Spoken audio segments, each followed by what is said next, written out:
So today's topic is going to be bands with a listening cutoff point. There's going to be no agenda. It's just talk about our favorite bands. And we've noticed that some of the bands have a particular point where people only like the early material. So let's just discuss a few bands today from my collection and of just general interest. So bands like Sepultura and Metallica, for example, are a prime example of how fans have journeyed with the band up to a certain point and then discuss constantly online about which albums are the cutoff point and which ones are the best albums. And I just want to take you through some of my collection of the stuff that I really enjoy, which might be different from your opinion. Sepultura, their earliest Bestial Devastation, Morbid Visions are just killer death thrash from Brazil. And then they went into Beneath the Remains, which is a classic thrash album along with Arise. It's kind of borderline death metal. And I think the cutoff point for a lot of fans is Arise. And Chaos AD was a slamming album when it came out, and people just loved it, and there was no discussion about if it was bad or not. It was just an awesome album. And I really like Chaos AD. Refuse Resist, Territory, I think is one of the slammest songs ever. So here's from my collection, the Dead Embryonic Cells single, and then the Chaos AD album, and then the single from Territory, because it's just amazing. When Roots came out, me and my friends just loved it, and it was just a slamming album. I still love it to this day. There's been a lot of backlash against it, like it kind of unfortunately got infused with some of the Deftones and Korn and stuff like that that was coming out at the time. And Roots may have been guilty of following the US trend of kind of the new wave American metal, but I think Roots has some good stuff in it. Attitude and Cutthroat, Straight Hate, Straight Fucking Hate. I mean, it's a really great song. I really like the last track and the sample that they went into at the end. Reminds me of Obituary World Demise had something at the end of their album too, just like that. And I think Roots is a cool album. And then here's an album called The Roots of Sepultura. It's a double disc set, and it's just great for collectors who can stand this material. It's got tons of stuff. And then their final album, I think, was my favorite stuff was Blood Rooted, and I like this wrap up of Sepultura with the classic members.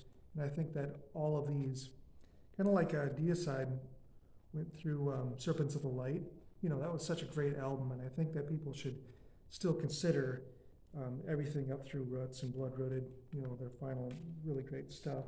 So that's just, sampling Sepultura. Not to defend Metallica or anything, but I like Load and Reload a lot, especially on Load where we got Until It Sleeps, amazing song, King Nothing, Hero of the Day, and Bleeding Me. Those 4 songs in a row were just amazing from Load, and I liked it right when it came out. Still like it to this day. Reload had The Memory Remains and Where the Wild Things Are and Low Man's Lyric. I think those 3 tracks, especially on Reload, were stuff that were just awesome, from Metallica. So discuss what you will. Next band up is the band Hypocrisy. Penetralia was just an amazing satanic death metal album that just rules, and people kind of stop at Obscenum, the second album, and I think it's fantastic, but you're missing out if you are not into the Fourth Dimension. The production on this still amazes me to this day. I think Fourth Dimension is just an amazing track. The first track, Apocalypse, is just masterful. And just want to point that out. Here's the Inferior Devotees. And then I've picked this one out. It's a shape disc called Maximum Abduction. And then this amazing album called Abducted. I'm sure a lot of you guys are fans of Abducted. And don't give up on it.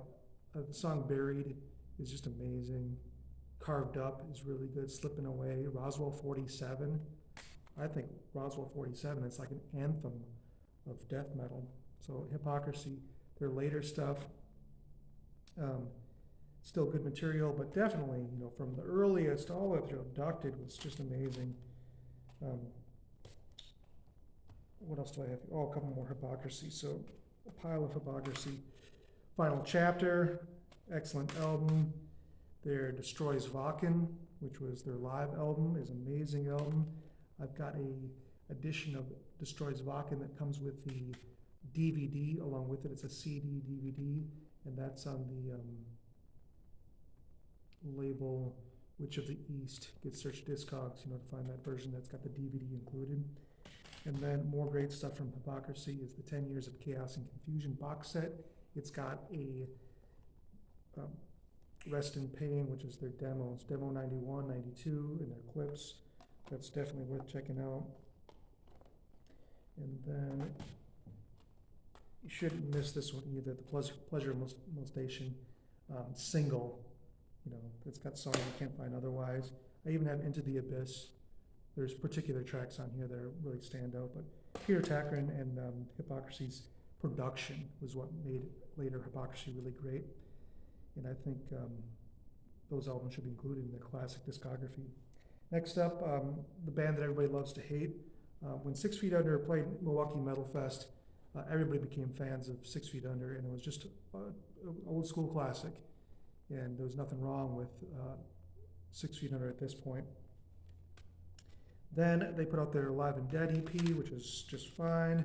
And then the Warpath album, the full-length album, it's got a lot of groove elements into it, and I'm a sucker for groove myself. I do like this album a lot. That intro riff for War Is Coming, I just learned the other day. Tuned to D standard and learned that.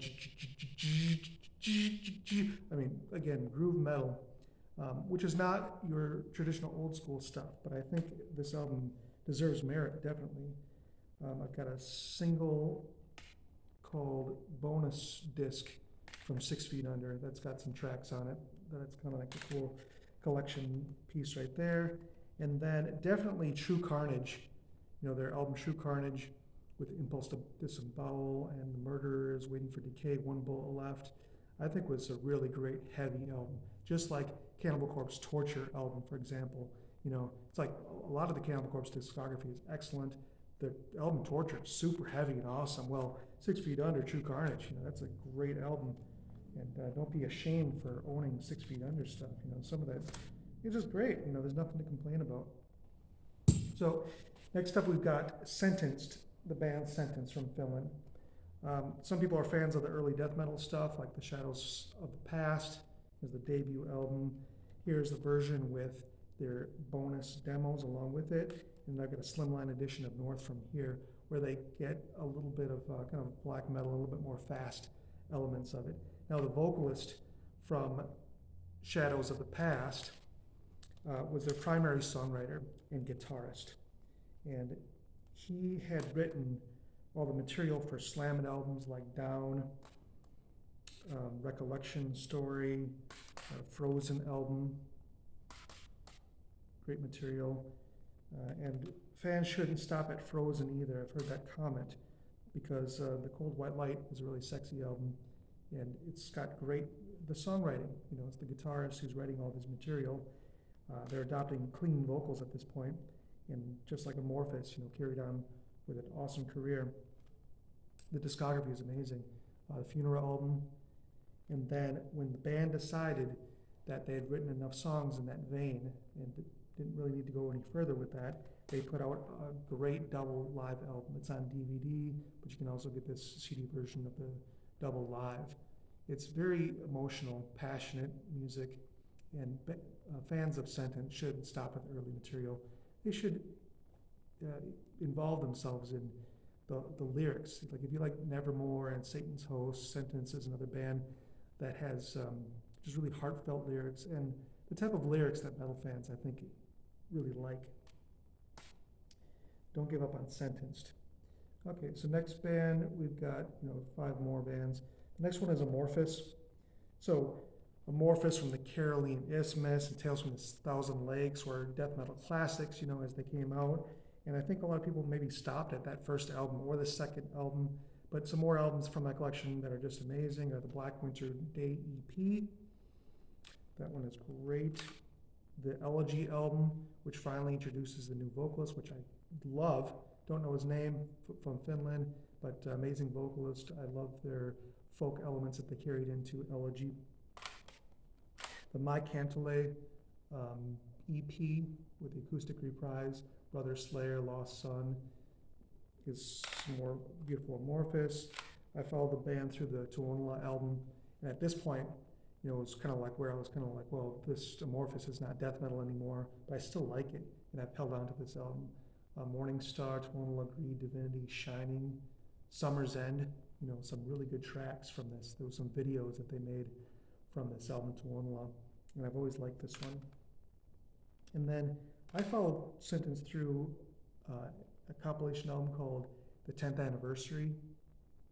It's the story of Amorphous. It starts off with their older stuff and gets to their newer stuff.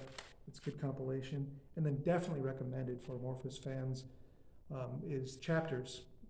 It includes a DVD, and it's some of their best material from their entire discography. And I think Chapters is an excellent album from Amorphous.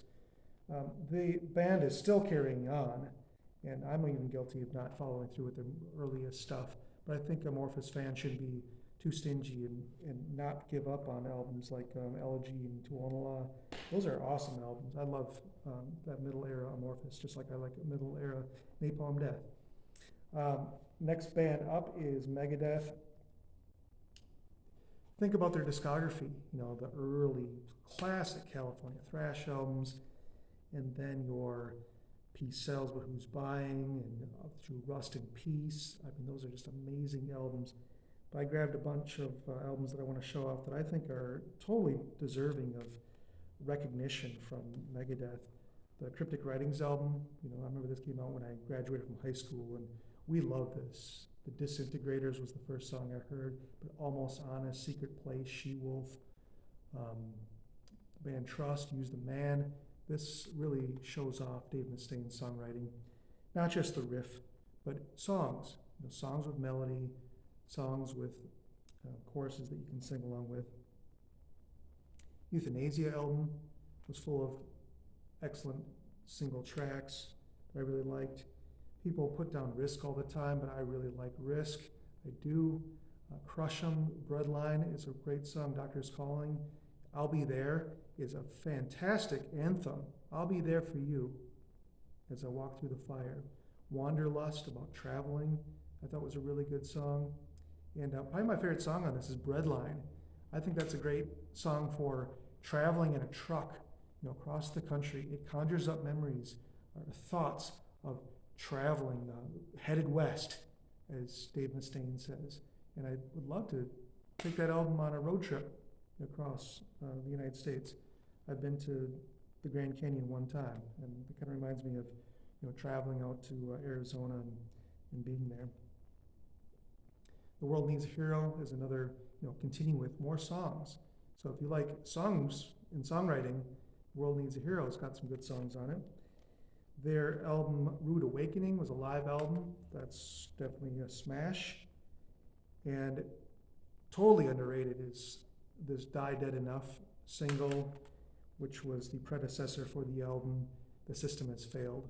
I think Megadeth's one of the greatest albums that is completely underrated is The System Has Failed.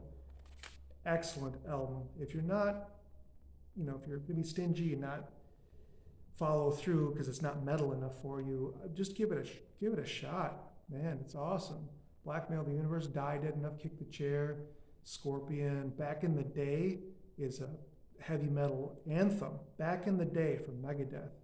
That is, the lyrics right there are all about joining together as metalheads and thriving through this life. Another album that's killer from Megadeth is United Abominations. Sleepwalker, Washington is Next. I love how Gears of War riff. I mean, this is a great album. And lead guitar, Orama. It's beautiful. United Abominations. And then that One Night live album, I've got this on DVD and I also got the audio double disc. That is a fantastic live album. Just like, Iron Maiden live, Megadeth live, that One Night. It's a Fantastic album. Some newer stuff, Dystopia. I've only listened to it once since I bought it, but basically Megadeth has got an awesome career, and I have high respect for Megadeth. All right, moving on to Napalm Death. They start off with total grindcore, in the early days. And Utopia Banished is one of my favorites. I just love Utopia Banished. Harmony Corruption is their most death metal sounding.